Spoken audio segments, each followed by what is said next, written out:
All right, good evening, everyone. Nice to see everybody. Thank you all for tuning in, joining us live. We are continuing with our second class on preparing for the Passover Seder and the Haggadah. We explained the difference between the two last night. So today we have a very important treat, and besides for the jelly beans, right?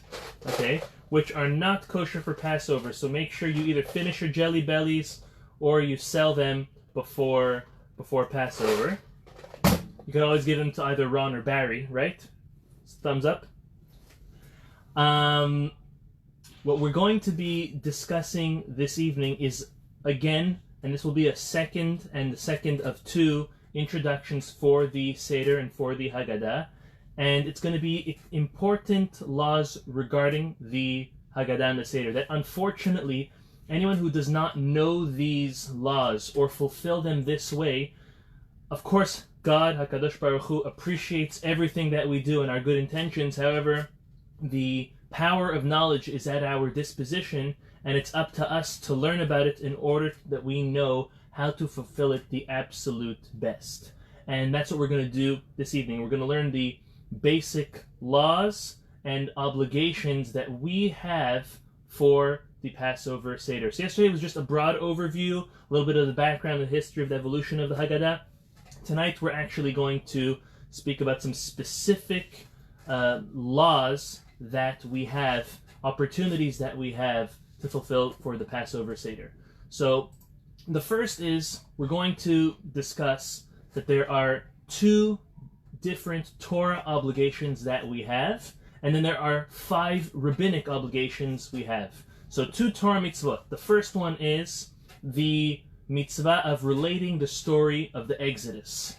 And that we fulfill during the Maggid, the 5th step of the 15 steps that we have for the Seder. And this comes from Exodus 13:8, chapter 13, verse 8, that tells us, V'higadta lebincha, that we are to tell the story of the Exodus to our children. So that is the very first mitzvah, Torah mitzvah. Second Torah mitzvah that we have for the Seder night, for the Pesach Seder, is eating matzah. When we eat our matzah for the Pesach Seder, we are fulfilling a Torah obligation, as it's mentioned multiple times in our Torah. The first time it's mentioned is in chapter 12, verse 15. Important to know, that is our obligation to eating the matzah. There would be a third Torah obligation, however, we don't have that opportunity now, and that is because, unfortunately, the temple is not with us, but that would be to eat the Pesach Korban, the Pesach sacrifice. Until the time of until the Beit HaMikdash is rebuilt, we will not be fulfilling that mitzvah, and we will discuss that later on when we speak about the Afikoman. So again, 2 Torah obligations, relating the story of Exodus. Number 2, eating matzah. Now listen to the 5 rabbinic obligations that we have on the Pesach Seder. Number 1 is drinking the 4 cups of wine, as we say the Arba Kosot. The second of the 5 rabbinic obligations that we have is eating the Maror, which is bitter herbs. The third obligation is reciting Psalms of praise, that is the Hallel. We have all of this in our Haggadah. We'll get to them. The fourth is eating the Afikoman, which is that extra piece of matzah for dessert, which is a reminder of the Paschal offering. And the fifth is demonstrating acts of freedom, such as reclining to the left while we're eating our matzah, drinking our wine, making sure that our homes are very clean and shiny and beautiful and sparkling. All of that has to do with demonstrating acts of freedom, that we are no longer slaves to Paro in Egypt. So again, 2 Torah obligations and 5 rabbinic obligations. I'm going to do a screen share soon with everybody so you're able to see them written out. Next is we're just going to do a quick redo. I'm going to do this screen share right now so that you can follow along with me. Share. Does everyone see that brief guide to the Seder? Give me a thumbs up if you see it. All right, very good. So this is what we just went through, and that is the 2 Torah obligations, if you see them right over here. And then we have the 5 rabbinic obligations. So again, relating the story of Exodus, eating the matzah, drinking 4 cups of wine is rabbinic, Maror, Hallel, Afikoman, and then demonstrating our acts of freedom. Now, as a review from last night, it's important that we do have very clear the 15 steps of the Seder. Traditionally, we do sing these 15 steps at the onset of the Seder. Many of the Haggadot do have it before the Kiddush, before Kadesh, have them all written out there, and it's normally sung all together so that we are preparing ourselves, so we are knowing what we will be doing, what's on the menu, so to say, for the evening. So the first is Kadesh, and that is the sanctification of the festival, along with the first cup of wine. Number 2 is Rochatz, and that's washing our hands without a blessing for the number 3 step, which is to eat the Karpas. We take this Karpas, traditionally, normally it's a piece of celery, that we take it and we dip this vegetable in salt water. We'll explain why when we get to it. 4 is Yachatz, that's breaking the middle matzah, the smaller half staying in the rest of the 3, and the bigger one going put away as Afikoman. Number 5 is relating the story. It's Maggid, relating the story of the Exodus, along with drinking of the second cup. Yesterday's class, and those who missed it, it's posted on Facebook as well as on YouTube. We went through the 8 different sections within Maggid, which is what comprises the main part of the Haggadah. Number 6 is now Rochtzah, washing our hands with a blessing as we normally do before we eat bread, and then we actually do. Number 7 is the bracha of Hamotzi. Number 8 is the bracha on eating the matzah. And number 9 is eating the bitter herbs, the maror, dipped in the charoset. And then number 10 is korech, it's eating that sandwich. Raise your hand, I want to see some hands. Who loves that sandwich part? Okay, I see some hands, amazing, very good. Okay, that sandwich part's a great, especially if you have a very good charoset. I could vouch for my grandmother's, my mother's, my wife's, my mother-in-law's charoset. Yes, even my mother-in-law. Their charoset is absolutely amazing. Make sure you have a very good charoset, sweet-tasting charoset that you're able to use with your sandwich. Next. 1 second. Mm-hmm. Okay, continuing. Number 11, Shulchan Orech, and that is partaking in the festive meal. Partaking in the festive meal, which we normally have a great meal on Shabbat. However, on the holidays, it's supposed to be even greater. By then, many people have absolutely no appetite after all of the vegetables we've been snacking on and the matzah that we've been chowing down. So we should save some room for the hard work done by our wives and our mothers and our hosts, whoever we're eating by. That's the number 11 that's partaking this in the meal. Number 12 is tzafun, which is when we eat the Afikoman. Get your kids going out, your grandchildren going out and hunting for it, searching for it. That's when we eat the Afikoman. Number 13 is reciting Barech. It's reciting the Birkat HaMazon along with the 3rd cup. 14 is Hallel, reciting Psalms, the second part of the Psalms of praise, the 4th cup. And number 15 is a prayer that Hashem should accept our service during this Haggadah, the Seder, as well as that next year we should be in Yerushalayim, Kadesh, Jerusalem, the Holy Land. So this is just a quick synopsis of the 15 steps of what we are going to do and what we're going to take care of covering in these classes, giving some insights for them. Now, the next topic I wanted to speak about, and I'm going to share this with you, is the Seder Plate. The Seder Plate, I'm sharing this with you. Okay. Does everyone see the Seder Plate? Let me try to zoom on it. Pardon the pun. Okay, does everyone see that nice and big? Give me some thumbs up. Alright, so this is the Seder Plate that is, according to the Sephardic tradition, the Hasidic tradition. It's sourced out from the Arizal, Rabbi Yitzchak Luria Ashkenazi. There are other versions of how the Seder Plate should be set up. However, Kabbalistically, this is the most proper way to set up the Seder plate, and I'll explain as follows.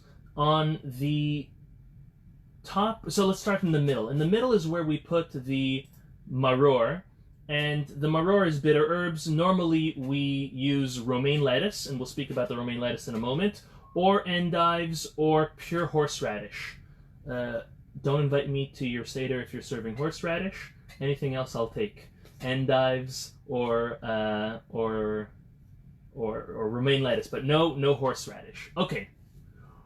That is what we put for bitter herbs. Although horseradish is very bitter, you'll fulfill that aspect, but I think you get that definitely with endives, maybe with romaine lettuce. Every family has their own custom what to use for maror, for the bitter herbs. That normally goes in the middle. To the top right of that, we put the zerah, which is a piece of roasted or boiled meat, and that is only to remind us, or it's a zecher, it's a reminding us of the Pesach, the Paschal sacrifice. It's not the sacrifice itself. When we're going to get later towards the middle of the Haggadah, when we say Pesach, this Pesach is what our forefathers slaughtered and used. We don't point at it as, or lift it as we do to the Matzah or to the Maror. We just look at it because we don't want to take it and make it as an actual sacrifice. It's just a memory of the sacrifice. That's on the top right. Below that, we have the charoset. Charoset is normally made out of a mixture of apples, dates, nuts, wine, cinnamon, all these different items. Everyone has their own special recipe. Some of them have a secret recipe. Some of them like sharing their recipes. I'm not going to get into women's politics right now, not in this forum. However, make sure your charoset tastes great. And the reason for the charoset is because it symbolizes the unfortunate bricks and mortar of ancient Egypt that our forefathers, our patriarchs, were obligated to do. Is that my son playing with it? Okay, sorry about that. Next, we have right next to that on the bottom, we have what's called the chazeret. Chazeret, some use as another type of bitter herb, or people keep that aside for the romaine lettuce that's going to be used in the sandwich of the korech. We have that on the bottom. So let's say maror, if you would use endives for argument's sake, and chazeret, you would put the romaine lettuce or whatever you're going to use for the sandwich. Above that, karpas is another vegetable that we use as well during the Seder. We'll get to it, and that is a vegetable. Normally it's parsley or celery, and that's the first time we take the vegetable and we dip it in salt water. The last is the top left, and we put a betzah, we put an egg, and that egg is normally boiled, and it symbolizes the shalmei chagiga, the extra korbanot, the extra offerings that were brought during the holiday, like any other holiday. Some do eat it, some don't eat it, most don't eat it, but it's there, and it's again symbolic. On the side, and it's important that we remember, this is on the side of the Seder plate, is where we put a small bowl with water and salt. According to the Kabbalah, according to the Arizal, that should not be, the bowl of water and salt should not be on the Seder plate, rather it should be on the side of the Seder plate. Last thing we will mention is the 3 matzot. There are 3 whole matzot that should be placed in one of 2 places, either on top of the Seder plate or on the side of the Seder plate, not beneath the Seder plate. And the reason that we have 3 matzot for the Seder is for 2 different reasons. I'm going to stop sharing this so that we can see everyone again. Okay. The reason why we have 3 whole matzot for the Seder night is one of 2 main reasons. The first reason is it symbolizes the 3 different groups of Jews that they are, based on our heritage. Either Kohanim, priests, Levi'im, Levites, or Israel. Many of the Seder plates or even the pouches for matzahs have it, Kohen, Levi, Israel. And what we are doing is we are encompassing and we are including all Jews to this beautiful service of thanks and praise that we're offering to God by recounting the story of Exodus, of the Exodus of Egypt. So This is one reason. There's a more practical reason. It's more semantics, and that is, as we know, we always make a blessing on bread whenever it is either Shabbat or the holidays on 2 whole loaves. Now, the matzah replaces our bread.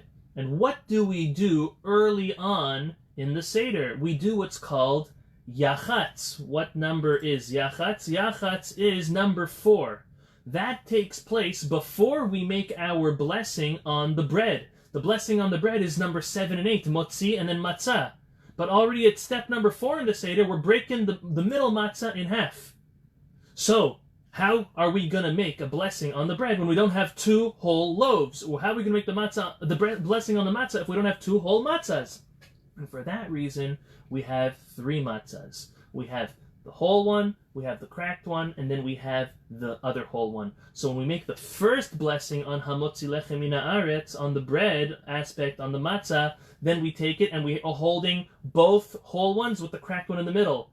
After that, as we'll soon see, we drop, or not drop, but like put down the bottom matzah, and then we're holding the whole one and the half one for the second blessing of al achilat matzah, the blessing that we make for fulfilling the mitzvah of eating the matzah.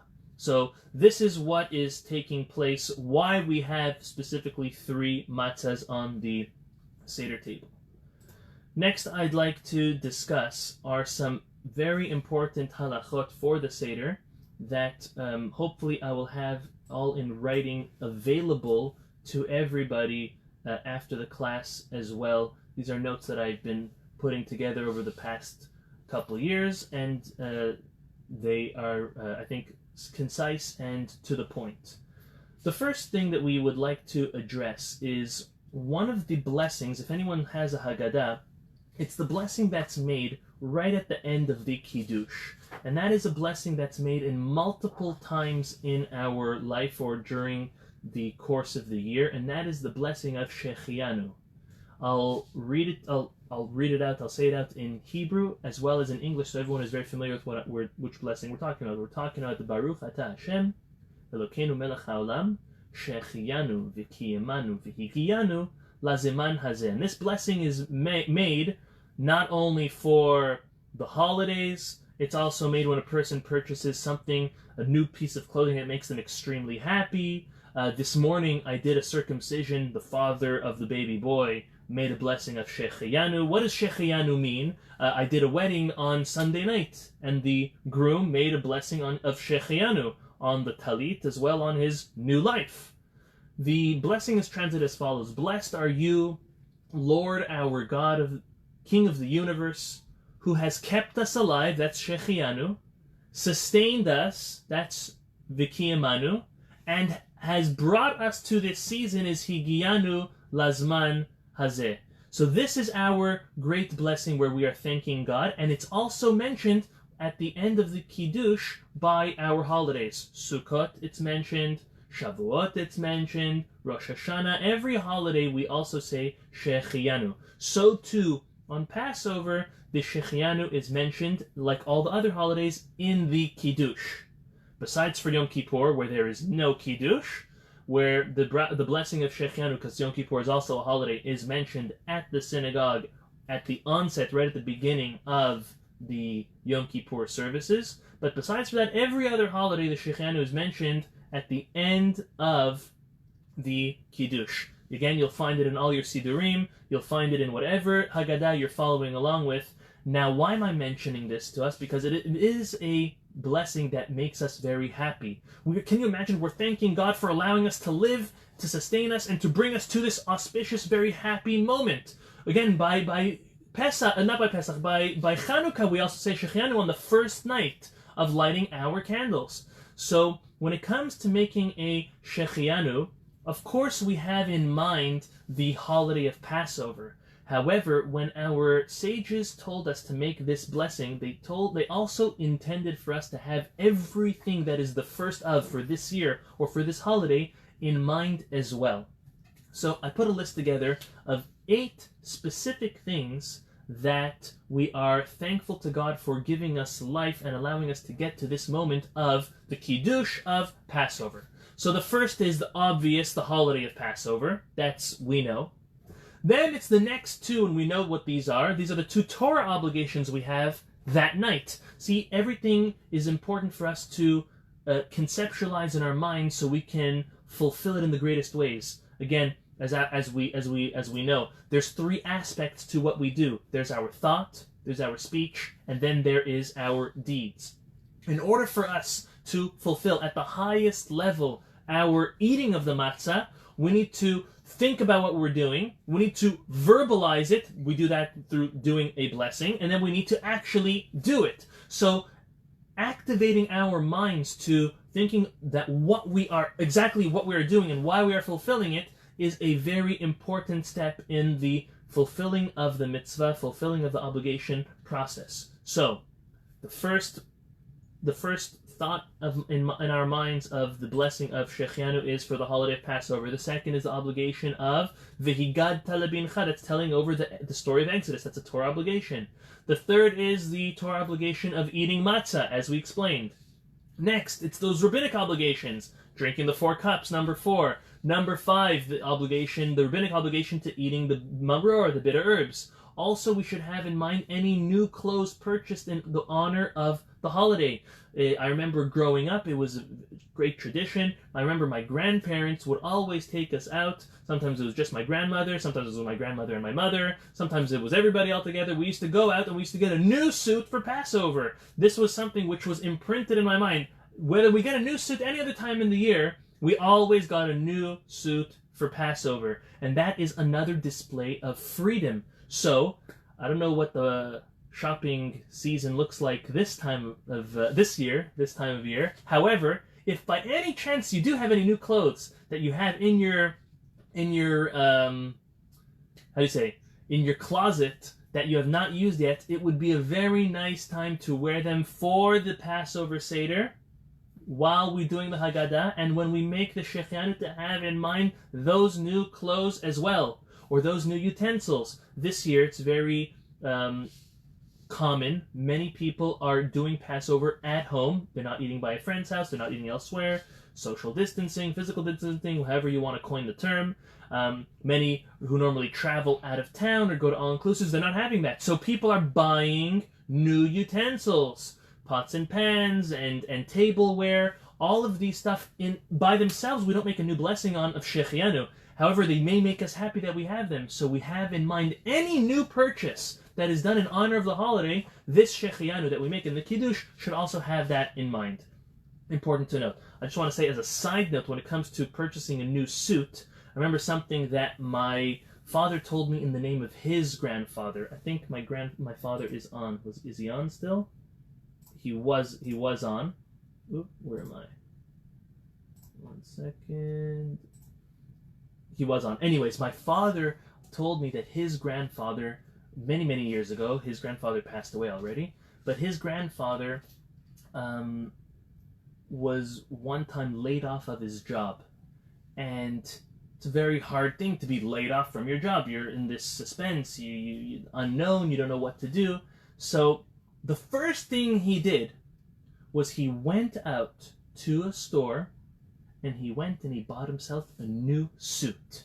You might think to yourself, what's someone doing when they just lose their job, they don't have maybe even the financial stability to get them to the end of the month, but you know what they're going to do? They're going out and buying a new suit. And what was the reason for this?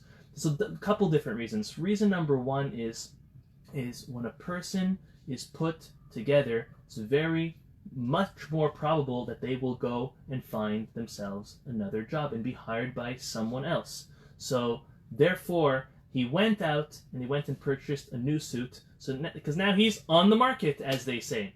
But also, more than that, when a person has a new garment, especially a new suit, and you wear it for the first time, you feel really good about it. You feel like you do have purpose and you do fit in with everyone else. And that is something that he did in his time of struggle. So I say to everybody, this Passover holiday, should be no different than any other Passover holiday. If normally Passover is the time of the year you get something new to wear, even this year, even with the economy up and down and crazy, maybe order something online if you can't go to the store to get it yourself. But it's something super, super important to make sure that your Passover holiday this year is as great as any other year. And you know why? It's because psychologically we need to feel good. We need to feel accomplished. We need to feel successful if we want to be successful, if we want to do great things. So it's very important that this year, just like any other year, we all get something new for ourselves, new for our spouses, most importantly, and for our children, our grandchildren. Make sure that they come to this Passover Seder just like every other year, if not even better. Okay? That's when it comes to two more items, two more mitzvot that we should have in mind when it comes to the blessing of Saffiano is the mitzvah of Bedikat and Biur Chametz. That's the checking of the Chametz and the burning of the Chametz, which even though they took place before we sang this blessing of Saffiano, nevertheless, we should still have in mind, because there is a debate, should a person make a blessing of Saffiano on the availability to fulfill the mitzvah of checking and burning the chametz. However, we say we don't, but when we have in mind the Saffiano blessing on the Passover Seder, to include those as well, it does count them in. And the last is the mitzvah of Sfirat Omer. Sfirat Omer is also a mitzvah which comes year to year, time to time, and it's also a mitzvah that we do not say Shechianu on. Some mitzvot we do, some mitzvot we don't. And since Sefirat Omer, counting of the Omer, which will start on the second night of Passover, we do not do a Shechianu on, it's proper to have in mind the concept of Shechianu, the newness, the keeping us sustained and alive to bring us to the season, also for the mitzvah of Sefirat Omer. Don't worry, I'm not going to test anybody if they remember all 8 of these. I'm going to send it out later on, all of these things that we can print out and have along with us when we are doing our Seder and when we are saying our blessings. The next important aspect I want to mention is the whole idea of reclining. I think that in current years, many people have finally got and understood how to recline properly. However, this forum gives us the opportunity to show everyone in person what proper reclining looks like. Again, what's the reason why we recline? We are reclining because it is a display of freedom. It is ourselves coming along with our family and demonstrating true freedom, dignity, and royalty. We do this on Passover because God saved us from Egypt and saved us from bondage and torture. So the theme of the night is royalty and is freedom. So the proper way to recline, and then we're going to go through how many times we actually recline during the Seder, but the proper way to recline, firstly, is on the left. So anyone leaning to the right, wrong. You have to make sure that you start leaning to the left. Why the left? Again, royalty used to have these little couches that you had their personal little table, and then they would be, some of them would even be fed by other people, but leaning to the left is a sign of real freedom, dignity, and royalty. So to the left, because our esophagus, which is our food pipe, is on the left side of our neck, and our trachea, which is our windpipe, is on the right side of our neck. If, God forbid, someone were to lean to the right side, although it's not a guaranteed 100% that a person may choke because they're leaning towards the side of their windpipe, nevertheless, the proper way is to not ever put ourselves in danger, especially while we are eating and drinking, and therefore we lean to the left towards our esophagus, towards our food pipe. So in order to fulfill the mitzvah, the obligation of leaning, reclining as we call it, a person has to be leaning towards their left. So practically, how do we lean towards our left? There's 2 different ways to do it, and I guess it depends on the situation, the circumstance. If you're sitting at the Seder table with an armed chair, then in one aspect it does make it a lot easier for you, because then you're able to take your left arm and you're able to rest it on the chair and recline as such. Does everyone see me well? Okay, you have to, so reclining is important that you're not just leaning on the side, or sometimes you see people, they just put and they go like this. That's not reclining, okay? That's holding your head up. Reclining is really a position of comfort. So that's, when you're like slouched down a little, and you're backwards a little, you have your hand on your left side, you may be holding up your head. This is reclining. This is royalty, okay? When you picture in your mind, a drunken king with their crown off to the side and literally reclined and leaned over like that, that's how we are to be on the Passover Seder. We really need to be comfortable. So an armchair makes it easy because you are to split your weight between the left side and the back, meaning it shouldn't be only to the left and it shouldn't be only to the back. It's got to be to the left and the back. That's the proper way to recline. If a person does not have an armchair, it still is very feasible to recline properly. And the proper way to do so is by taking your left arm, specifically your elbow. Let me just make some room over here. I don't know if you're going to see this, but it's taking your left elbow and putting it on the table. Now, that's not enough because what you have to do is you have to actually turn your chair to the 45-degree angle based on the table. So again, let's say everyone's at the table and no one has arms on their chairs. Okay, 3, 2, 1, everyone turn 45 degrees. Now when you're 45 degrees, you're able to use the table as your arm, as your left arm, if you don't have an armchair, and you lean back on your chair and left on the table as such. This is the proper way to recline if you don't have an armchair. So again, armchair, stay where you are, put it on the arm, and recline back and left. If you do have a table and you don't have an armchair, you turn 45 degrees, you put your arm on the table, you lean half on the table, half back on the chair. That is the proper way to recline. People who do what I call the air tilt, literally their hands are up, they're not, and they just go like this. That may cause you a back hernia or something of the sort. That's not reclining, that's not comfort, that's not our display of freedom. A proper display of freedom is reclining, again, partly leaning towards the left, partly leaning backwards. The only way you can lean towards the left is either if you have an arm on your chair or if you're leaning on the table. The way to do that is 45 degrees. Is that clear? It's super, super clear because many people do not know how to recline properly and they unfortunately are not fulfilling the obligation of eating the matzah or drinking that wine reclined.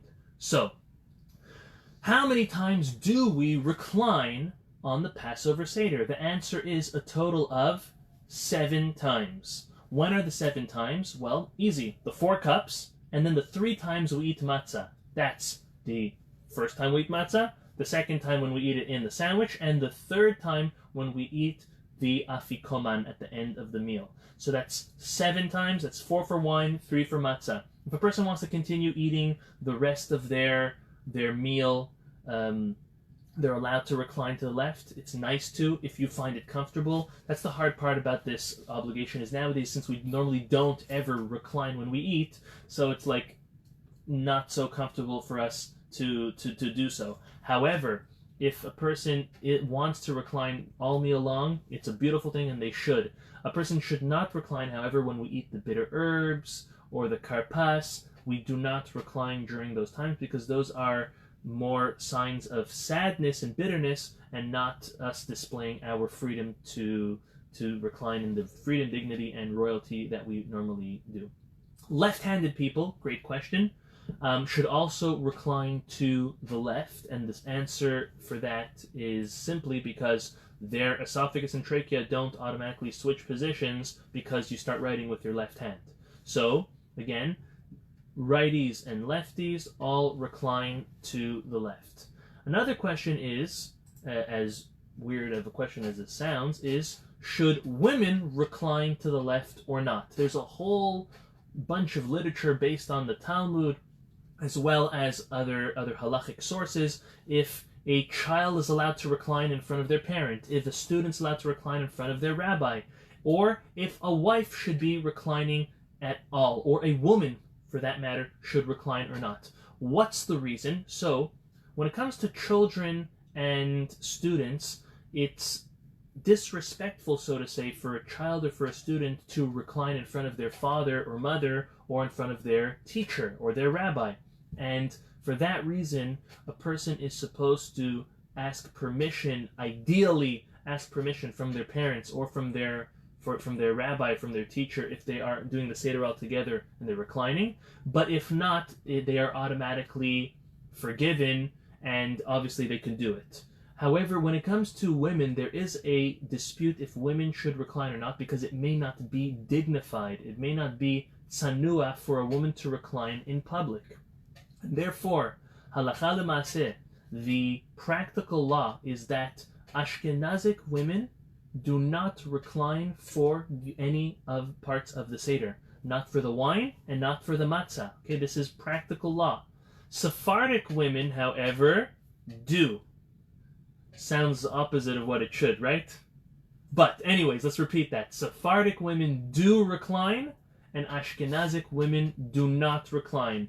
Are you Sephardic or are you Ashkenaz? It depends on your husband. If your husband is Ashkenaz, no matter where you were born or where your parents were born, you are Ashkenaz. Same vice versa. If you grew up or born Ashkenaz and then you married Sephardic, so now you are completely Sephardic. Again, so Sephardic women do recline to the left, and Ashkenazic women do not recline to the left. What happens if a person forgot to lean? What happens if a person ate the matzah or drank the wine and they did not lean at all? So,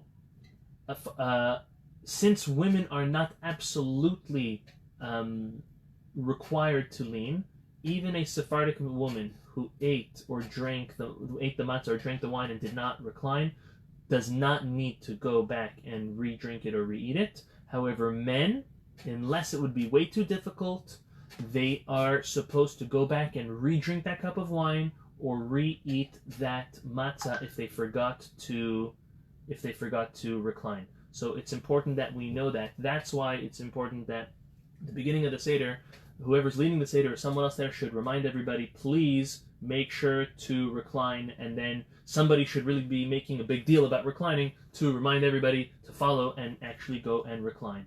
And obviously the proper way, as we said. Let's see if I missed anything. Okay, next part.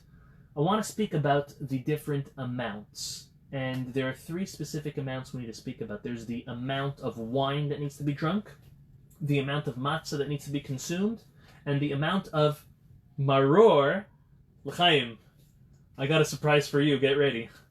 And the amount of maror, bitter herbs, that we eat. In the Jewish law, specifically coming from the Mishnah and the Talmud and trickles down to halacha, is there are certain measurements which are quantified as something that is noteworthy.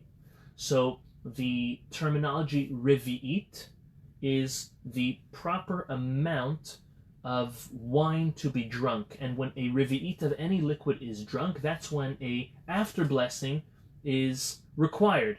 Anything less than that is not something substantial, and therefore a person is not to make an after blessing on. So a revi'it, as we'll soon explain how much that is that amount when it comes to liquid. When it comes to food items, it's what's called a kezait. Kezait, for those of you who understand Hebrew, means like an olive.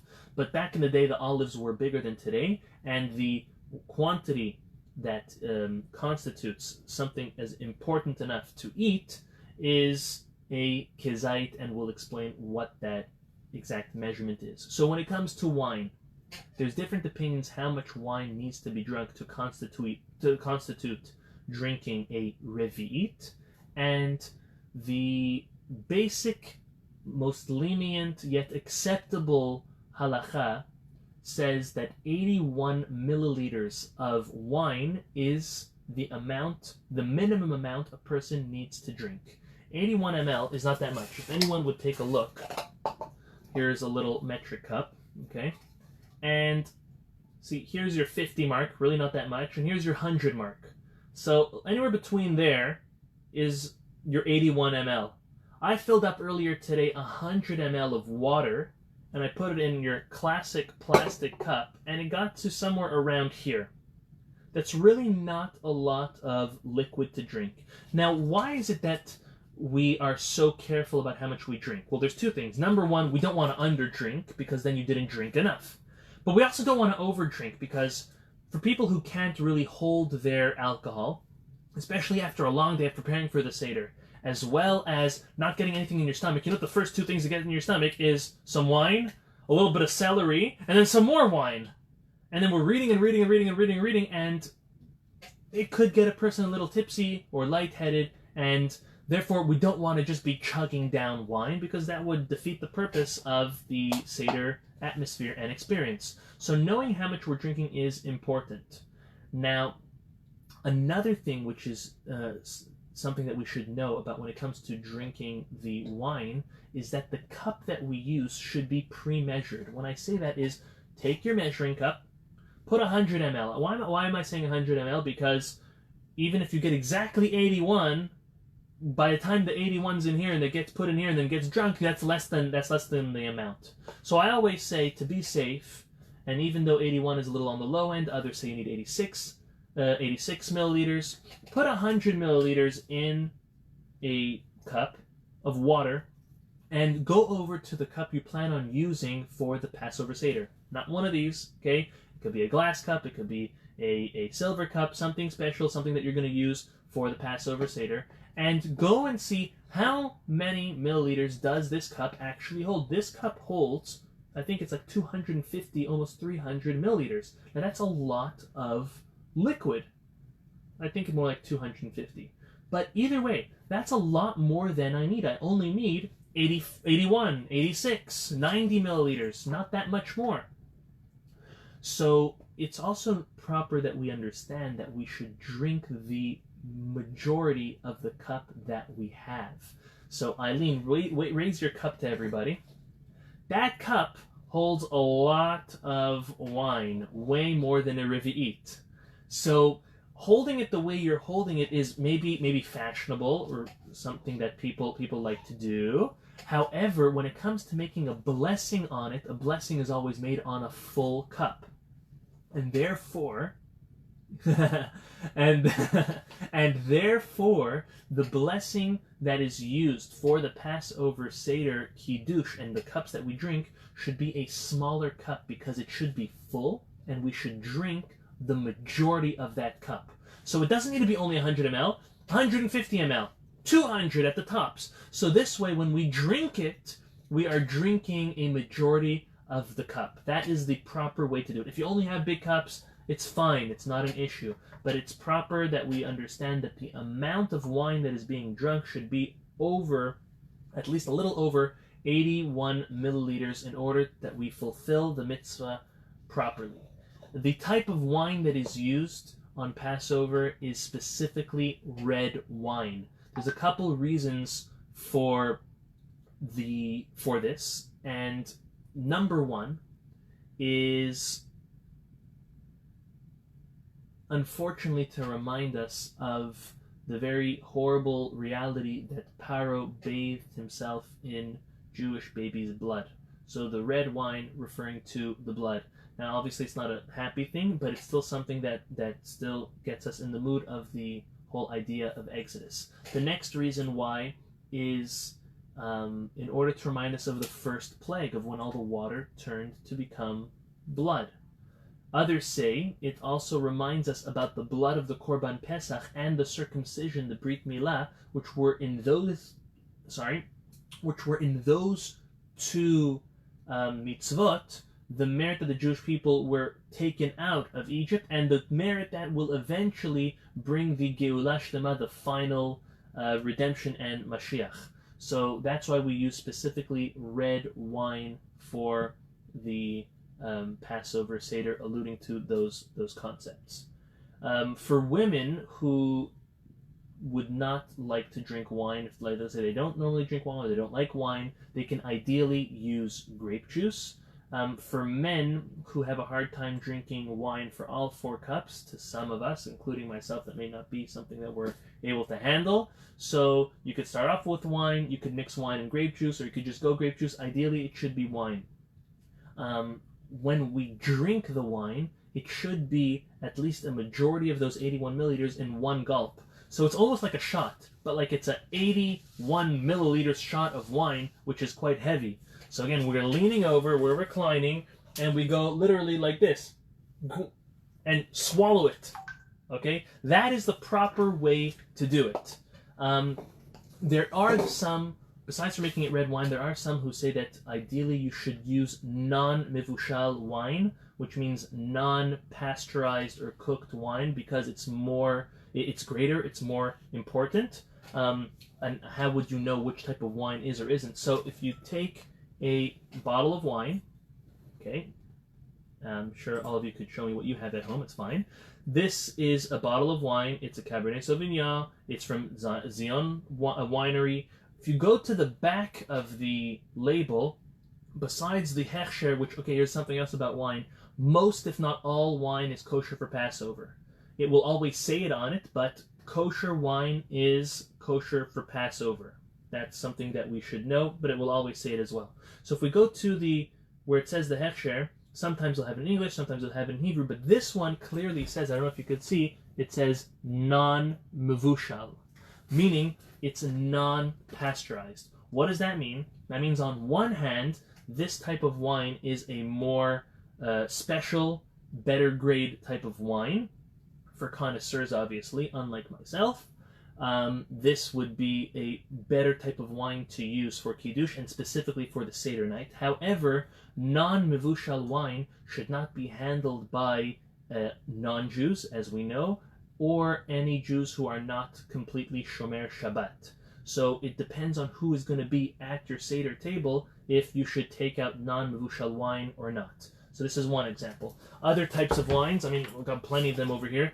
This Barkan says over here, it is mevushal, so it says on the back. It either says mevushal or non-mevushal.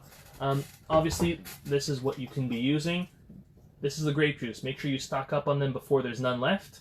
Grape juice, get them. You can get them in pairs at Costco. This grape juice you're going to give to your children. And like we said, anyone who's hard for them to drink wine, or any women who do not want to drink wine, this grape juice is definitely great. You don't have a problem. It is mevushal, and you have over here your OUP. Again, grape juice wine that's kosher. You don't ever have an issue. This is when it comes to wine. Let me see if anything else regarding to wine I forgot. Yes, one more thing about the cups.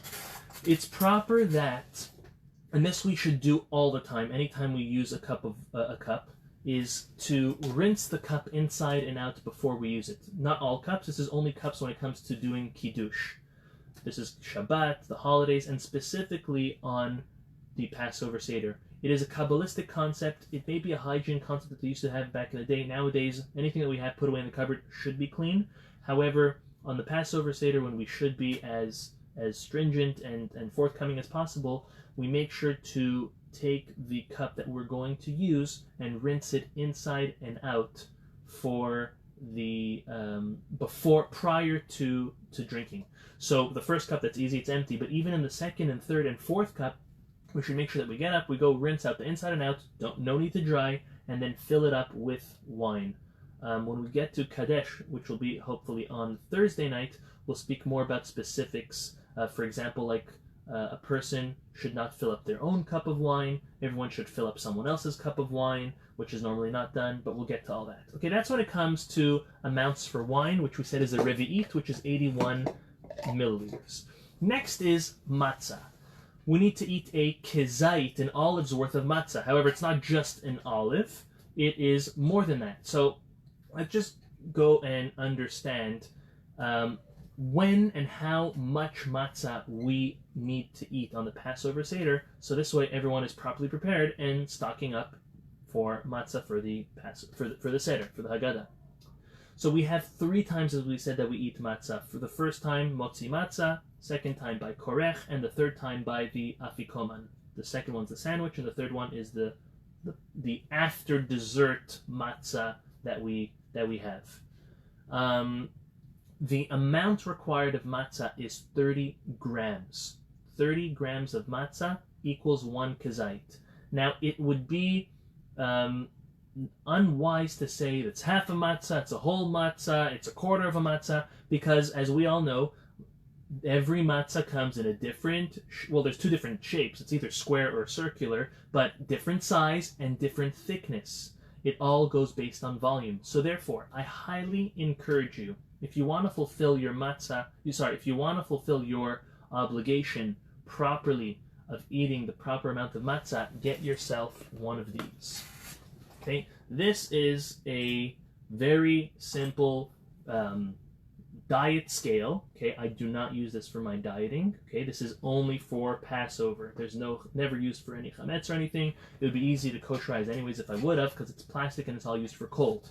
However, get yourself one of these, and this can either be used before the holiday or during the holiday. Meaning before the holiday, you could take your matzah and say, okay, this is the matzah I'm going to be using. Take one matzah. Let's open it up. Okay. Make sure you set it to 0 once this plate is on. Right? Is it set to 0? Very good. It's set to 0. And now, take a whole matzah, whatever matzah you're using, put it on and read. Okay, the whole matzah, for argument's sake, let's just for argument's sake, say 60 grams. So you know that half of that matzah that you're using is the proper amount to eat for a kazait. And again, depending on the ratio, depending on what it is. So this is something very important that you should have at home. Have it for Passover. It's non-electronic, that therefore it's able to be used even on the holiday because it's for the sake of a mitzvah, for an obligation. But get yourself one of these, because as we're soon going to see, you could also need this for the maror, for the romaine lettuce. So this should be used to calculate how much matzah you should be eating. Again, that's 30 grams every kazait's worth. So motzi, that's the first time, that's 1. The korech, the sandwich, that's a second time, that's another 1, that's already 60 grams. Then the Afikoman, that's another 30, that's 90 grams. So that's 90 grams of matzah so far. Ideally, if a person's able to, they should have another kazait for the Afikoman. That last time, you should be eating 1 kazait's worth, 30 grams worth for the matzah, and 30 grams worth for the meat that was eaten with the Afikoman, with the Paschal sacrifice. So that should be 60 grams. That's already up to 120. One more complication almost is the leader of the Seder should eat 2 kazaits. Not 30 grams, rather 60 grams for the first blessing of motzi matzah. So we're either totaling up to 4 kazaits or 5 kazaits. That's either 120 grams or 150 grams each night per person. Someone who's older and they're not able to eat 2 kazaits, 60 grams to the end, then go with 90 grams, and they have 30, 30, and 30. But this is the proper amount. So make sure, for example, this is the matzah I'm going to be using for the Passover Seder. I'm going to open this up before the holiday, and I'm going to take one out, and I'm going to place it on this. And the truth is by my Seder, I'm actually going to have this over there, because I'm going to have broken pieces of matzah. I'm not going to know how much exactly it is, and right next to my arm, where I'm going to be leaning, is going to be this. And I'm going to put on what I need, get to the 30 grams, and then start eating out of it. This, or, measure, put on the side, next person. Measure, put on the side, next person. You only need 1 per Seder. You don't need every single person has. Take your shmura matzah that you're going to use and make sure you measure it, so this way you could know how much you need to buy. For example, there's around 450 grams in here. If every single person needs 120 or 150 grams, so this, for argument's sake, is good for 3 people for 1 Seder. Okay, and, plus a little bit of change here and there. But this is, for argument's sake, good for 3 people. This is Costco, I think it's $15.99 or $14.99, best price around, okay? 1 box, which is 1 pound, 1 pound, 450 grams, is good for 3 people for a Seder. I'm talking about people who actually want to eat and fulfill the mitzvah properly. So make sure you get your matzah, and make sure you get your proper scale. The scale is also extremely useful for the, 1 second, I lost you. The matzah is also important, the scale is also important for the maror. The maror, also needs to have a kazite, and that we say it's not 30 grams, it's more like 27 grams. It's not a big difference, but the maror that we eat, that we put specifically into the sandwich should, well, it's four. First, the maror that we dip in the charoset should be 27 grams. We should make sure that we weigh it, and also another 27 grams when we put it into the sandwich in the korech. So each person per night is going to need around 60 grams of romaine lettuce. So just shopping-wise, preparing-wise, every person should prepare 60 grams of matzah, 60 grams of romaine lettuce, and 120 to 150 grams of, or 90 to 150 grams of matzah per person, just so that we are preparing ourselves properly. Last thing I want to say before we finish when it comes to eating the matzah is, or anything for that matter, matzah is normally the hardest, is that a person should be leaning the entire time while eating the matzah or drinking their wine, and a person should also not be talking while eating the matzah. So we're thinking 30 grams is nothing, but 30 grams is like, for approximately, it's a third to a half of one of these big matzahs. And we're not supposed to eat or drink anything while we're consuming it. So our throats could get a little dry and it may be a little uncomfortable and chewing and chewing and chewing. It does take time. So number one is there's no talking to be taking place, nothing to be eaten or drinking along with the matzah. Before or after, it's allowed. But the matzah is just alone to be eaten to be eaten for the times, the requirements that we have to eat them. It also should be ideally eaten within 4 minutes. If 4 minutes is not enough time, you can have up to 7 minutes to eat each kazite, each 30 grams worth. But it's important that no talking should be taking place and nothing should be eaten along with it. Last thing I'm going to mention for tonight's class, and then we'll hope to see everybody tomorrow night for the weekly class of Zer Shimshon, 8 p.m. again, and then Thursday night's going to be back on the Haggadah. We're going to start with the 15 steps and insights, but the timing of the Seder. The Seder should start when the evening, right after Arvit.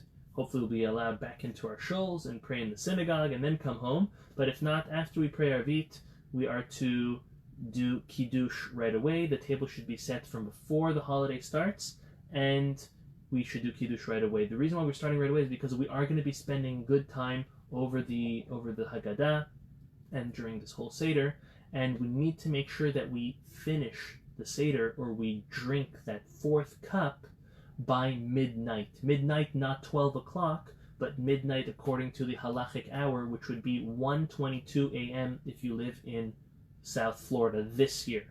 Anywhere else in the world, please check yourselves what time it is, but in South Florida this year, 1:22 a.m. should be when we drink that fourth cup. Again, because that's when most of the obligations, the mitzvot that we have in the night, we have all night to do them. However, our rabbis, as the first Mishnah in Masechet Brachot and our entire Talmud says, should be done by midnight, and midnight is 1:22 a.m. So by 1:22 a.m. we should, for all intents and purposes, finish our Seder, or at least finish drinking the fourth cup of wine, and then you can continue with the rest of the songs and more, but that is very good. That is what we should be doing. Okay, so I'm going to send this out to everybody. What we just went over was the intentions for Shechianu, the laws of reclining, the different amounts for wine, matzah, and maror, and as well as the timing of our Seder. Hopefully we see everyone tomorrow night for Zer Shimshon, and hopefully we see everyone on Thursday night for the continuation of preparing for our Haggadah. Give me a second, and if there are any questions,